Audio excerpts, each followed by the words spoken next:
Today we're celebrating Makar Sankranti or Uttarayana.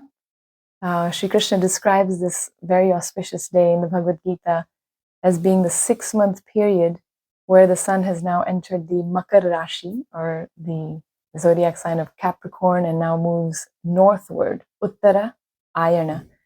And this is considered a very auspicious time, and it's said that anyone who passes away during this 6-month period, which is the day for the Devatas, Krishna says they attain liberation, they attain mukti. And so that's why Bhishma Pitamaha waited till this day to actually give up his body. He was already covered in arrows, and he lay there on a bed of arrows instructing Yudhishthira Maharaj and all the sages that had come together, Vyasa, Narada, Asita Deval, all the great sages, including Parashuram, Shukadev Goswami, all the Pandavas. Everyone had gathered to offer their respects and pranam to Bhishma Pitamaha. He instructed Yudhishthira Maharaj and answered all of his questions, and then finally waited till this entering of the sun sign into Capricorn to breathe his last. But actually, there's so much more to this beautiful love story where Bhishma Pitamaha actually just waited to see Sri Krishna and offer his most beautiful Bhishma Stuti on this day.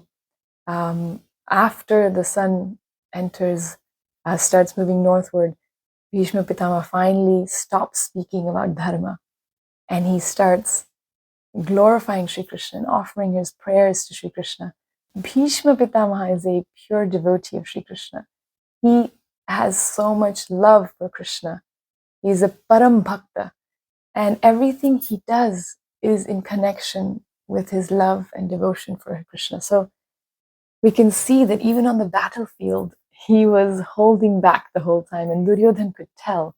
He was getting very upset with Bhishma Dev that you're not using your full strength, you're biased, you love Arjuna, and therefore you're never going to kill him. And of course, that hurt Bhishma Dev, and he finally vowed, okay, today I'm going to, either Arjuna will die today or Krishna will pick up a weapon and break his pratigya of not being involved in the war. Why would he take such a pratigya? Because Bhishma Dev enjoyed this virya rasa with Sri Krishna. Every devotee has their particular rasa and bhav that they are completely absorbed in. Even in the Bhishma Stuti, he remembers how Krishna, jumped to action, picked up the wheel, even though he had vowed not to. He picked up the wheel and he hurled it. He came at me as if a lion was attacking a lamb. To Bhishma Dev, this was such a beautiful, incredibly amazing sight to behold. He wanted to see Krishna like this.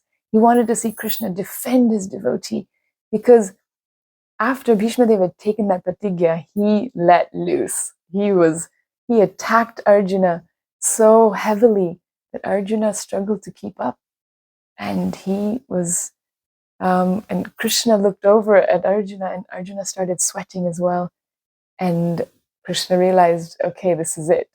Bhishma Dev means business, and this might actually be the end of Arjuna. So he got so overwhelmed with this protective fear and anger towards Bhishma Dev. He wanted to protect Arjuna, that he jumped off the chariot and picked up this wheel in that famous scene where Krishna's dupatta has fallen off. He's bare-chested and he's racing towards Bhishma Dev, ready to practically kill him, attacking him in defense of his other pure devotee. Now we may think, well, this is anger, this is fear, this is this or that. We have our mental concoction of what it might be, but in reality, it is just an expression of love. Krishna is expressing his love to Arjuna by protecting him, and Krishna is expressing his love to Bhishma Dev, who is thoroughly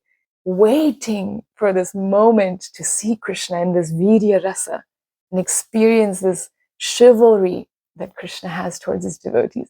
there's nothing that's more enjoyable for Bhishma Dev than this moment, which is why he takes this pratigya to force Krishna to pick up that wheel. And finally, when he offers the Bhishma Stuti, he remembers that moment with so much love and so much adoration that Krishna, you are so loving. You are the Supreme Lord. You are the origin of the entire creation. You are this and that. He offers these beautiful prayers. But ultimately, you defended your devotee, and he remembered him as, your hair flowing full of dust and sweat accumulating on your forehead, and you fighting to defend Arjuna. There was so much, so much love there. Hare Krishna, Hare Krishna. So we just wanted to. I love this day because it gives us a chance to understand the depth of love that these devotees have for Krishna. And we can pray to Bhishma Dev to experience even a drop of that love for the Supreme Lord. I urge you all to read those prayers today. And of course, there's so much other significance to this day. People are flying kites and eating til ke laddu, which I remember very fondly from my days in Ahmedabad, where we'd find 5 rupee hidden inside the laddus by the masis who wanted to encourage the children to eat til. And so many different ways of honoring the special day. Doing Surya Puja, people take a dip in the Ganga. The Kumbh Mela happens on this day. Lodi, Pongal, all in celebration of a very auspicious time beginning from today onwards. Can you say Happy Uttarayan? Happy Uttarayan. We're going to make til ke laddu now. You're going to eat it. What's the laddu? And I'm going to tell you. I'm going to show it to you. And we also honor my dear brother Balaram Das, who passed away about a month and a half ago. We're going to offer the prasad to Krishna and then offer that to Balaram, because it's also a day for offering Shrad to our dearly departed, beloved ancestors and family members that have passed away. So actually, Balaram passed away on the last day of Bhishma Panchak. And today is the day that Bhishma Dev passes away. So we're really remembering Balaram Das.